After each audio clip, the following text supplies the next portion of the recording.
Est-ce que tu sais ce qui fait la différence entre une collaboration fluide et un duo qui part en vrille dès le premier mois? C'est pas une question de compétence en premier, c'est une question de posture et en particulier de conversation qu'on oublie trop souvent d'avoir. Et aujourd'hui, je vais te montrer exactement quoi dire, comment poser le cadre pour que ton rôle d'OBM, de duopreneur, soit respecté et surtout efficace. Rappelle-toi un truc qui peut paraître fou, mais la plupart des clients, même si c'est lui qui t'a recruté, ne comprennent pas vraiment ce qu'une OBM fait au quotidien. Ils sont aussi un peu perdus parce qu'ils ne savent pas comment intégrer un profil comme celui-ci dans leur entreprise. Et c'est vraiment à toi de les prendre par la main et de leur expliquer comment va se dérouler la collaboration et de faire en sorte que cette collaboration démarre sous les meilleurs auspices. Donc, si tu es OBM, tu as peut-être déjà vécu ça. Tu débarques dans une mission, tu observes, tu prends des infos, tu analyses, mais ton client s'impatiente. Il a l'impression que tu fais rien. Il commence à douter de ta légitimité, de sa décision, de t'avoir dans son équipe, etc., etc. Et toi, de ton côté, tu te sens mal de devoir justifier ton travail de fond. C'est normal. Parce qu'en fait, on ne t'a jamais appris à poser le bon cadre dès le début. Aujourd'hui, je te partage la conversation exacte que j'ai avec chaque nouveau client. Tu vas pouvoir l'adapter à ton style et l'utiliser pour créer vraiment une collaboration saine et pérenne. Bienvenue ici, moi c'est Amélie, mentor et formatrice pour Online Business Manager ou duopreneur comme j'appelle ce métier, car je forme un véritable duo d'entrepreneurs avec mon client. Sur cette chaîne, je t'aide à professionnaliser ton activité d'OBM, à mieux collaborer avec tes clients et à créer des systèmes qui allègent ton quotidien. Si ça te parle, abonne-toi, laisse-moi un like et dis-moi en commentaire quelles questions tu poses toujours à ton client au démarrage d'une collaboration. Pourquoi cette conversation, elle est déterminante pour la suite de la collaboration? J'ai remarqué en discutant avec des OBM, avec des clients, que les collaborations qui échouent ont toutes un point commun. Et ça, vraiment, je le vois parce que j'accompagne en session de mentorat et de coaching des duos, en fait, des clients avec leur OBM qui viennent me voir parce qu'ils ont cette vraie envie de travailler ensemble, mais il y a quelque chose qui coince et très souvent, c'est quelque chose qui a coincé au démarrage. C'est pas que l'OBM soit nécessairement nul dans ses compétences métiers ou que le client ne soit pas prêt à l'accueillir. La raison, c'est que les collaborations ont mal démarré. Il n'y a pas eu de vrai alignement dès le début. Et le client, lui, il attend des choses, mais il ne les exprime pas. Et toi, OBM, tu travailles souvent en silence, en arrière-plan, ce qu'il perçoit pas toujours très distinctement. Et ça crée de la confusion, de la frustration et parfois même du désengagement qui conduit à la fin de la collaboration. Donc, avant même de planifier, d'organiser ou d'utiliser Asana ou Notion, tu dois avoir une vraie conversation où vous mettez carte sur table avec le client. Si tu as la bonne posture, c'est toi qui dois provoquer cet échange au tout début de la collaboration. N'oublie pas que tu es en train de co-créer une relation de confiance qui est censée durer des mois, voire des années.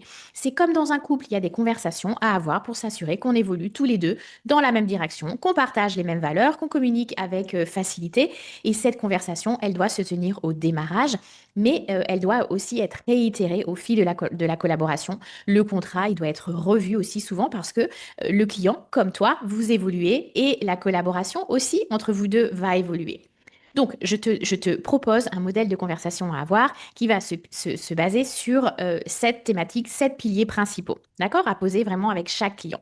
Déjà, la première chose, tu vas exprimer ta manière de travailler et tu vas venir comprendre la manière de travailler de ton client. Donc moi, je commence toujours par expliquer ma manière de travailler. Donc, par exemple, tu lui dis, je commence toujours en fait par une phase d'observation.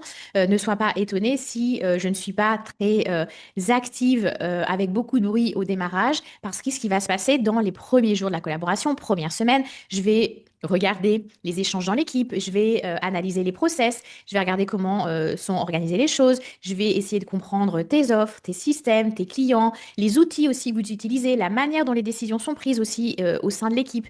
En fait, je ne suis pas inactive pendant cette période, je suis juste un peu plus silencieuse parce que je réfléchis et je commence à poser les bases. Et ça, c'est important de l'exprimer parce qu'à ce moment-là, le client, il va comprendre que ce silence, il est stratégique. C'est pas du désengagement, c'est pas, il vient de me lâcher plusieurs milliers d'euros et puis là, il y a plus personne en face, d'accord? Donc, il se fait pas tout un film. C'est une phase de diagnostic et de prise de fonction nécessaire pour que j'occupe mon rôle et que je comprenne les enjeux et les problématiques de l'entreprise et du client. Donc, vraiment, et en parallèle, je lui demande aussi sa manière à lui de travailler. Par exemple, tu peux avoir des clients pour lesquels les réunions sont compliquées. Et toi, dans ta manière de collaborer, c'est important que tu puisses échanger, notamment dans les collaborations les plus longues où tu accompagnes une entreprise à 360 degrés. C'est important que vous puissiez échanger chaque semaine. Donc là, il ne s'agit pas de supprimer les réunions, mais de trouver un autre moyen de les faire. Et donc ça, si ton client te dit, écoute, moi j'ai beaucoup de mal à être statique, à rester concentré pendant 1 heure dans une réunion, et ben ce que tu fais, et ce que j'ai déjà fait par exemple avec une cliente, moi je faisais des réunions via Zoom parce que c'était notre moyen de communiquer entre deux pays différents. Et ma cliente, elle, qui avait énormément de mal à se concentrer sur un long temps en étant inactive, eh bien, elle faisait sa réunion, caméra allumée. Je la voyais pas nécessairement, mais elle était avec moi, je voyais le paysage, de temps en temps, elle mettait la caméra, son téléphone devant elle, et elle était en train, en fait, de marcher dans la montagne. Et ça l'aidait vraiment à réfléchir, ça aidait sa créativité, ça aidait sa concentration.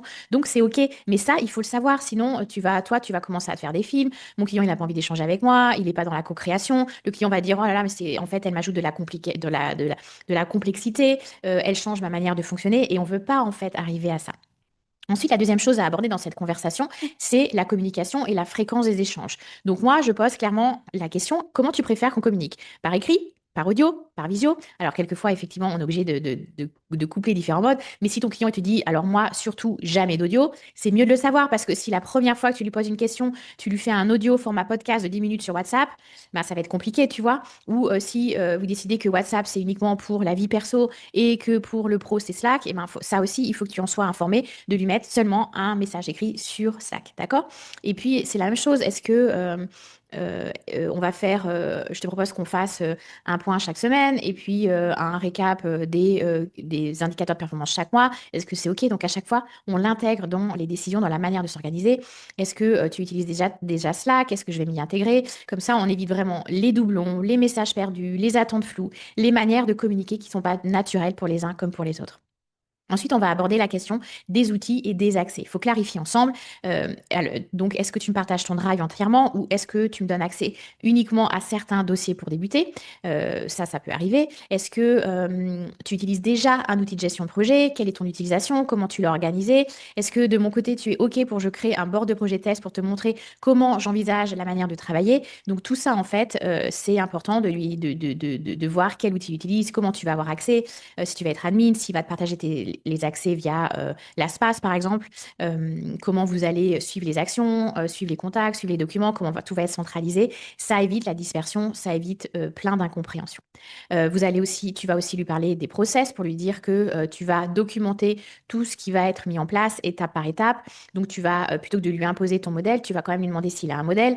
Et à partir de là, tu peux lui proposer évidemment des évolutions, des améliorations si tu en vois. Mais tu sais, ton client, il n'est pas arrivé là où il est sans avoir rien mis en place chez lui. Donc, peut-être qu'il a déjà des process, peut-être qu'il a déjà des systèmes, peut-être qu'il a déjà des outils qui fonctionnent, qui fonctionnaient avant toi et qui vont fonctionner encore mieux après toi. D'accord?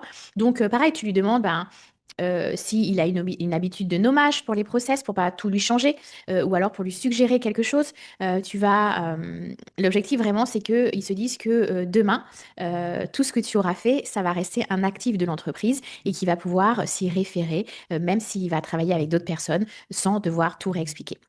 Ensuite, la cinquième chose que tu vas aborder pendant cette réunion de démarrage, c'est le cadre des décisions et les limites de ton intervention. D'accord? Ce n'est pas ton entreprise, je te le rappelle, c'est celle de ton client. Donc oui, il faut que tu aies une posture de leader, de manager. euh, euh, mais rappelle-toi que c'est son entreprise, d'accord? Et donc, c'est important et que tu te mettes d'accord sur quelles sont ses attentes et quelle est ta marge de manœuvre. Donc, et ça va évoluer, d'accord, pas de stress, mais c'est vrai qu'au démarrage, ça peut être un peu compliqué pour un client de te donner les pleins pouvoirs. Donc, il faut se mettre d'accord sur ce qui est OK pour lui et aussi ce qui est OK pour toi, d'accord, parce que tu n'as pas non plus envie d'être dans le micromanagement. Donc, tu vas lui demander quelles sont les décisions que tu veux garder absolument pour toi. Quelquefois, on a des clients qui ne souhaitent pas déléguer. les finances tout de suite, tu vois, mais après, ils vont le faire très rapidement parce tu vas les travailler, tu vas les rassurer, la confiance va monter, tu vas leur dire pourquoi c'est important que tu aies accès aux finances et là, ils vont t'ouvrir leurs accès, d'accord? Tu vas lui demander, ben, quelles sont les décisions, au contraire, que je peux prendre dès aujourd'hui en ton nom si besoin, donc par rapport à l'équipe, par rapport à des choix sur certains projets. En fait, c'est important de définir ton périmètre d'autonomie et que ce soit très clair pour toi et pour ton client. Ça va t'aider parce que si c'est pas clair, eh ben toi, tu vas donner des indications à l'équipe en pensant que tu as cette autorité-là, cette liberté-là. Et puis ton client, lui, il va donner des indications contraires ou il va prendre des décisions après que toi, tu aies pris des décisions. Donc ça peut pas fonctionner dans la collaboration. Donc c'est important que vous vous mettiez d'accord sur ça avant. Et puis, moi, je pose aussi clairement la question, qu'est-ce qui ferait que pour toi, la collaboration entre nous sera réussie? Et donc, ça permet d'avoir un client qui soit engagé, qui a réfléchi sur ce qui était OK et pas OK. Et puis, moi aussi, je sais quelles sont ses attentes. Et moi aussi, je peux lui exprimer ce qui fera que la collaboration sera réussie. D'accord? Donc, ça évite les mauvaises surprises, ça évite le micromanagement et tout le monde s'en porte mieux. La sixième chose aussi qu'il faut mettre en place avec ton client, c'est vraiment de s'assurer que tu as une communication qui va être très franche, très bienveillante. Et aussi lui dire que tout va pas être tout le temps rose dans votre collaboration. Donc vraiment le prévenir par anticipation pour qu'il n'y ait pas qu'il tombe pas de 17 étages quand il pense que ça va être toujours la lune de miel entre vous. D'accord? Vous allez avoir des décisions à prendre. Quelquefois, il y a des jours où il va être fatigué, je vais être fatiguée. Il y a des jours où il va être sous pression parce qu'il faut qu'on aille chercher plusieurs centaines de milliers d'euros avant la fin du mois. Sinon, on a des problèmes de trésor. Bref, il y a des choses qui se passent dans la vie d'une entreprise. Donc, moi, je mets toujours les choses à plat dès le début. Je lui dis, je vais te dire les choses vraies, même si c'est inconfortable, pas parce que je sais mieux que toi, mais parce que ben, j'ai cette capacité à prendre du recul, à prendre de la hauteur. Je suis nouvelle dans l'entreprise aussi. Je vais t'aider et vraiment, je suis là pour t'aider à décider. Donc, quelquefois, je vais te dire non. Quelquefois, je vais te dire, tu sais, je pense pas que ce soit la meilleure des décisions à prendre. Et j'ajoute, enfin, je demande l'accord de mon client. Est-ce que c'est OK pour toi que je sois toujours ultra honnête avec toi? Mais toujours avec beaucoup de bienveillance dans ma manière de te l'exprimer. Et je lui donne aussi cette permission à lui. Tu peux tout me dire aussi. Ma manière de faire, de dire, d'être, tous les feedbacks sont toujours bienvenus. On est là pour co-créer des beaux projets, mais on est là aussi pour co-créer une belle collaboration, une belle relation qui soutienne la croissance de son entreprise. Donc, je lui explique, ça, il se peut que quelquefois on ne soit pas d'accord, mais dans tous les cas, la communication ne doit pas être rompue. Et, euh, et tu vois, je te parlais tout à l'heure d'une relation de couple. Et ben on est dans ça, là, à ce moment, dans cette conversation. C'est-à-dire qu'on ne se couche pas fâché, c'est ce qu'on se dit en couple. Et ben là, c'est la même chose avec ton client. Et c'est vraiment la base d'une relation mature, saine, qui va pouvoir évoluer sur des mois et même des années. On va évidemment creuser encore plus sur le mode de fonctionnement du client. euh, et je lui demande en fait de s'engager, de se positionner clairement sur 4 points.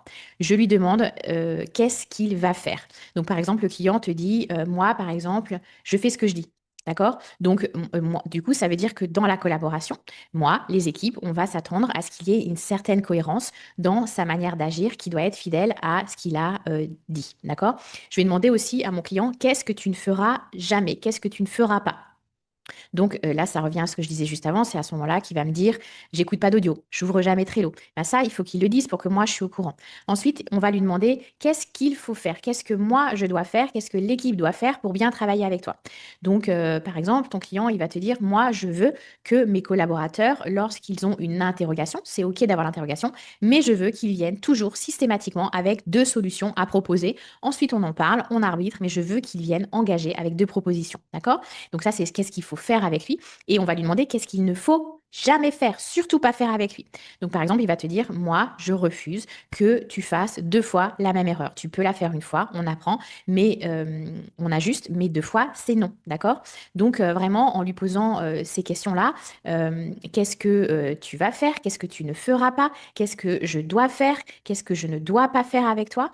Ça responsabilise ton client, ça te responsabilise toi aussi, ça te permet aussi de partager ça avec l'équipe que tu vas manager et vraiment ça crée une collaboration qui va être beaucoup plus équilibrée.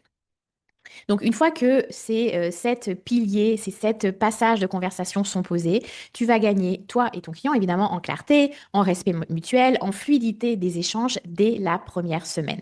Et là, tu vas pouvoir vraiment commencer à déployer ton expertise.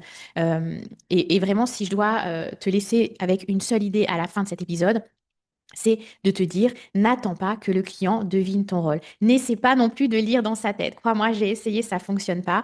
Même si ça part d'une bonne intention de ta part, de cette envie d'être très proactif, par exemple, de pas le déranger.